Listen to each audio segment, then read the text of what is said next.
So if you're wondering if you should get one, I'd say only buy it if a game you really want comes out. But I'll be honest, right now, the Switch 2 feels more like an upgraded Switch 1 than a step into a new generation. The user interface is identical, it plays many of the same games. The Nintendo Switch may have captured lightning in a bottle, but the Switch 2 is cranking up the generators and putting that electricity to work. Games like Mario Kart World, I feel like if this game came out at $70, nobody would be complaining about it. They're making a play to jack up the prices of gaming permanently. But it's also only ever going to keep going up. Games are $80 now, but they'll push to $90 and then to $100. And you really want to pay that? You shouldn't want to pay that. I was not going to make a video on this because everyone and their grandma has been talking about it non-stop. And whether you love them or hate them, I'm sure you're sick of hearing angry gamers yelling from both sides of your ears. Some defending the company with their lives, while others are quick to burn it to the ground. And while I don't pray on their downfall, for the life of me, I can't understand why people are justifying Nintendo's controversial choices. You already know, the game's price tags, $80 digital and physical, the fact that the physical copies are actually digital but with extra steps, the low quality game chat, the realization that Nintendo can shut down your Switch 2 if they even think you're trying to mod it, the list goes on. But I was talking to my friend the other day, who is a top tier Nintendo gamer, and I'm not joking, he's really about that action. I'm talking Mario, Pokemon, Chibi Robo, F-Zero, Pikmin before Pikmin was even cool. He even 100% Donkey Kong 64, and if you know how long, how repetitive, and how boring that is, you know exactly what I'm talking about.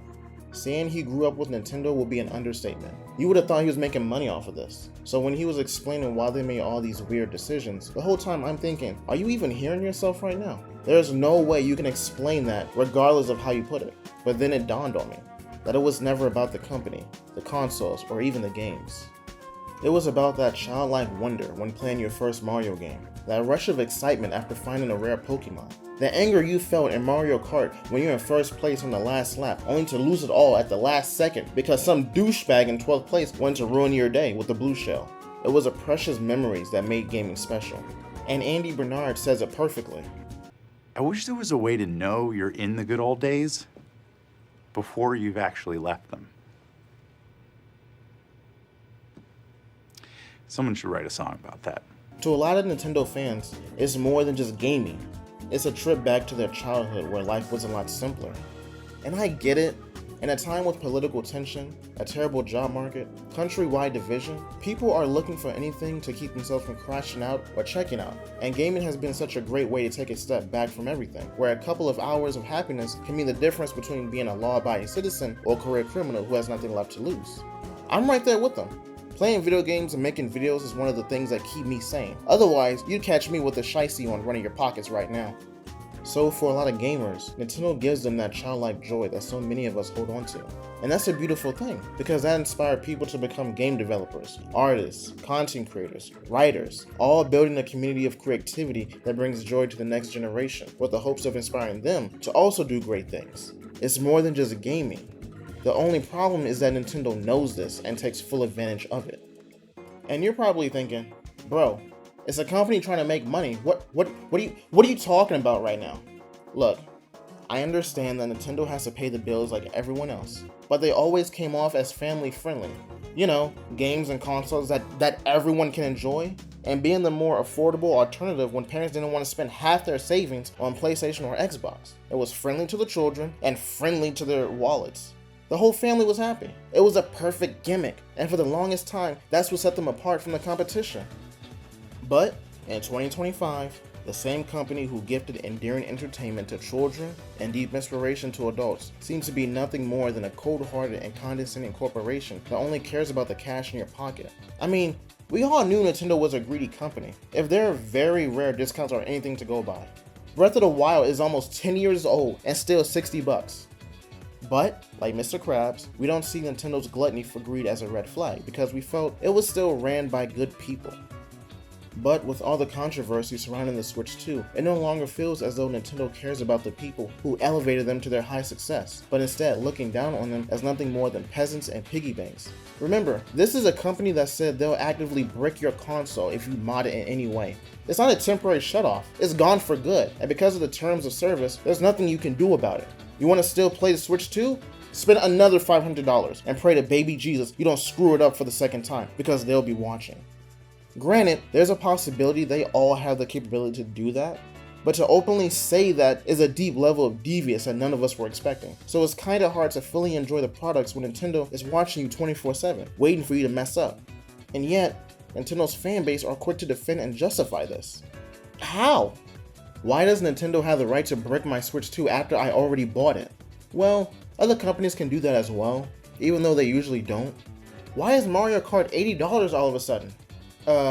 Because it's an open world Mario Kart? And you can finally play as the Moo Cow? You know, the game chat is a pretty cool feature, but why can't I use Discord? Because Nintendo likes to keep everything in-house. Speaking of which, why is the quality so terrible? Well, you know, Nintendo's hardware is not as strong as the... Like, what are they doing over there? Does Nintendo even care about its fan base anymore? Or are they just squeezing out every dollar possible?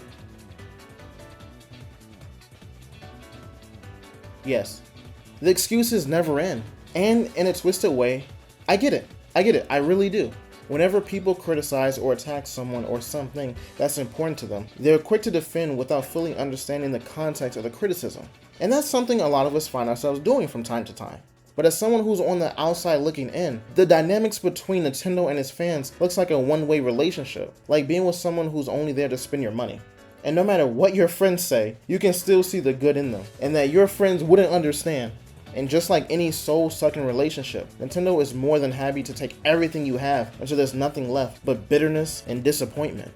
It's not healthy for Nintendo fans to be taken advantage of the way they are, especially now of all times when people are losing their jobs, their homes, along with the never-ending issue of inflation. And for some, the only saving grace right now are video games. But even that small sense of happiness is being held hostage behind a giant paywall, making it almost impossible to climb over. Just thinking about that makes me feel sad for Nintendo fans. Not in a pitiful way, but more with empathy. Despite what you see on social media with content creators and streamers, the majority of gamers aren't rich. Most of us had to trade our old games for new ones at GameStop because we didn't have the money. You telling me an Xbox One, $32. 30 plus games, $32. A motherfucking Nintendo Switch, this shit just came out this week. $32. And 17 cents. You know you ain't quit playing with me. And that was a time when gaming was a cheaper hobby. Nowadays, you need 2 full-time jobs just to keep up with the prices. So in a way, we're all struggling a little bit to keep our passion alive.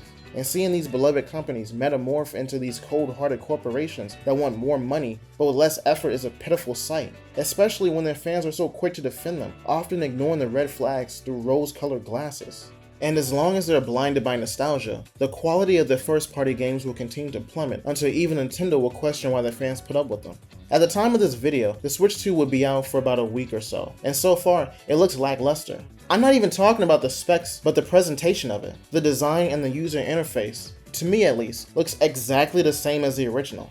And look, I understand that a drastic change to the core design of the Switch will risk alienating gamers to the new hardware. Look at the Wii and the Wii U, for example. But barely changing the UI is just downright lazy. They have all the creativity and resources to make eye-catching, color-popping dynamic designs to really get the gamers hooked and excited to just stare at the screen before popping in their first game. I hope I don't sound old when I say this, but do you remember the PlayStation 2? The UI was simple yet dynamic with its cool background, floating orbs, and spinning crystals. That made you want to explore the console and play around with the settings, forgetting what game you wanted to play in the first place. And I know it's a nitpick, but first impressions are everything, setting the standard of what's to come, which brings me to Mario Kart World. Look, I've been with this franchise since 64, playing all of them up until Mario Kart 8, my favorite being Double Dash and Mario Kart Wii. But Mario Kart World looks kinda lackluster. Aside from the rail grinding and wall jumping, you're normally driving in a straight line in wide open areas. Granted, I haven't seen all there is to this game, but like I said, first impressions are everything, and that's all I've been seeing so far. But I don't like to go too deep into games that I haven't played personally. With that being said, I don't think Mario Kart World will actually live up to the hype in the long run. Obviously, I could be very wrong about this, but it feels like a case of FOMO, the fear of missing out, and the family-friendly company is taking full advantage of that with no regard for their fans' financial stability. Of course, I say this as a casual Nintendo gamer. someone who's on the outside looking in. So I'm not one of those people who calls you an idiot for buying the Switch 2, because you have every right to buy what you want with your hard-earned money. I just want gamers to understand that we have way more power than these companies want to admit, and that we don't have to settle for such mediocre products. Too often lately, they've put more effort into marketing the game than the game itself. And after we unwrap that shiny new package, we're slapped with sloppy seconds that not even their dogs would eat. This whole issue is more than just Nintendo, but with the gaming industry as a whole. It's just that Nintendo is so blatant about it, and the arrogance they give off sets the standard for how they treat their customers, with other companies following suit. But with games like Expedition 33, Oblivion, and that new Lies of P DLC, it reminds us there's still hope in the gaming industry. And whenever these AAA companies collapse on themselves and everything goes dark, these smaller developers will be that light at the end of the tunnel, giving us a chance to change the gaming industry for the better. Again, I wasn't going to make this video, but I had to put everything else on hold to vent just for a little bit. But I want to know, what do you guys think? Is the Switch 2 worth it? Is it a waste of money? Do you think it's going to change the gaming landscape for better or for worse? I really am curious about that. And as always, thank you so much for watching, and please, feel free to subscribe and join the conversation. And I'll see you in the next video. Take care.